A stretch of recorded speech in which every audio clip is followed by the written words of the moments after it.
Clark County Today is presented by Connell Real Estate. Hire an agent, get a team. Learn more by visiting connellrealestate.com. Hey everyone, Chris Brown here with your Monday edition of the ClarkCountyToday.com video update. Well, the long-awaited 9-day closure of the Interstate Bridge northbound span along I-5 kicked off over the weekend. We sent our own Paul Valencia across the bridge not once, but twice this weekend to give you an idea of how things will work. Hello, Clark County. I'm standing on the Interstate Bridge on Sunday, and traffic is going fine. Why? Because it's only about 7 in the morning. But tomorrow, Monday at 7 in the morning, we heard it could be Carmageddon. We got 2 lanes going south. We got 1 lane going north on the same side of the bridge. Of course, we got barriers for safety. And the plan is to switch it up so there'll be 2 lanes going north and 1 going south for the afternoon. Please listen to all the experts, follow the recommendations, use alternate routes, possibly stay home if you can. It is going to be hectic. We were here on Saturday when they were getting this all set up, and the backup was for a mile or so each way.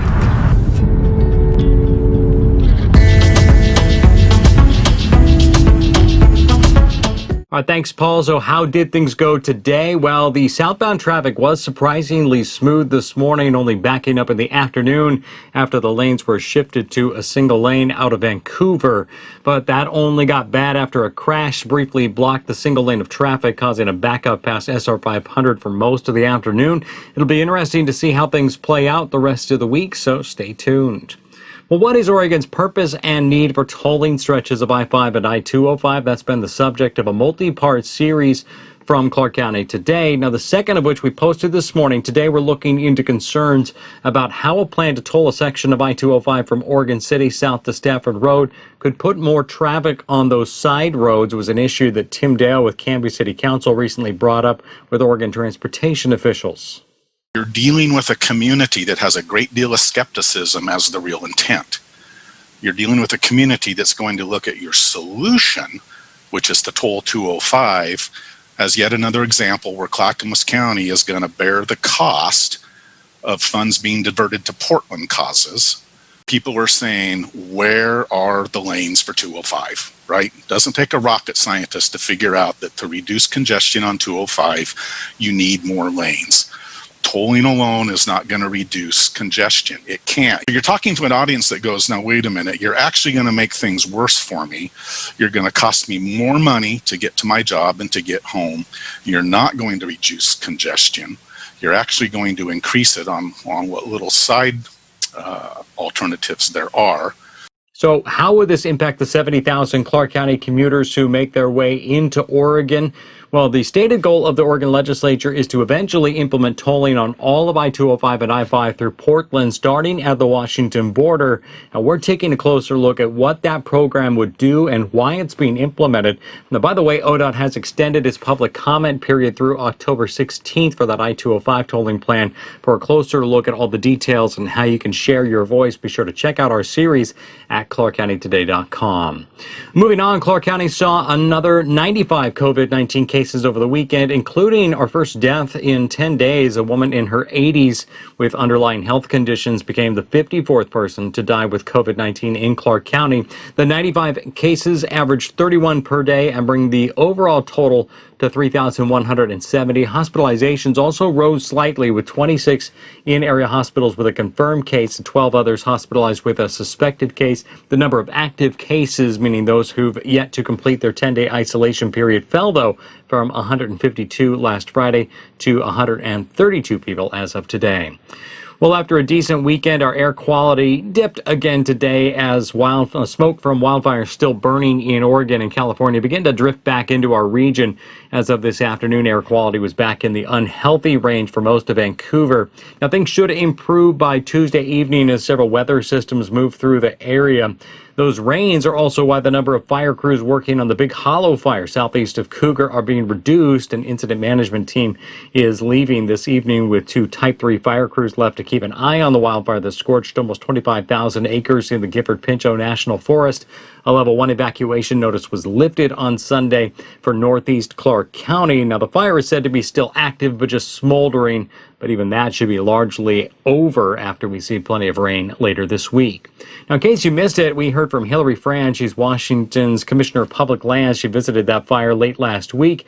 We've posted her full interview as well as a breakdown of her thoughts on this year's fire season and what is needed to prevent another wildfire season such as this. And we'll have more with the commissioner coming soon, so keep an eye out for that. Well, after pandemic-related delays, Clark County Council is set to hear from the equestrian community early next month regarding proposed code changes for boarding facilities.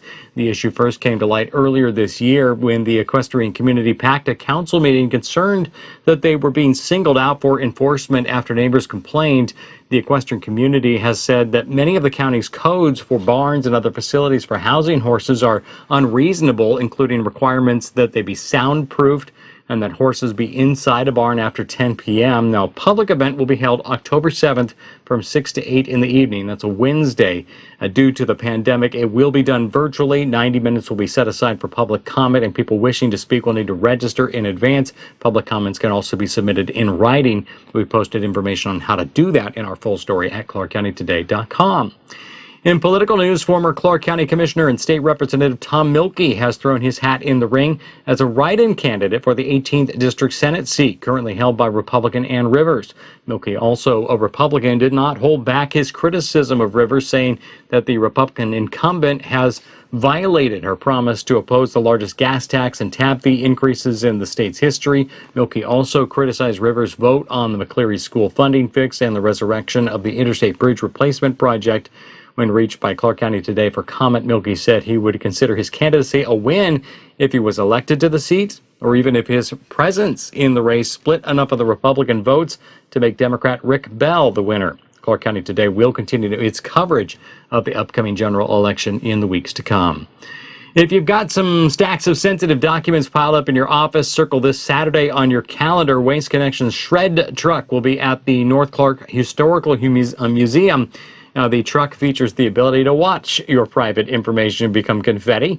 Bring your old documents, junk mail, magazines, newspapers, paperback books, and file folders, but no 3-ring binders, garbage, styrofoam, x-rays, photos, and negatives, or pens. The event is part of a fundraiser for the museum and will include a parking lot sale that starts on Friday and goes through Saturday. There will also be a raffle for a high-value Stars and Stripes quilt handmade by a local seamstress. Volunteers will be wearing masks and practicing social distancing, and they're asking you to do so as well. Now, by the way, the museum is also looking for volunteers to keep up the outdoor grounds, do research, implement new technology, set up the machine shop, and organize and clean. For more information, visit our story at clarkcountytoday.com.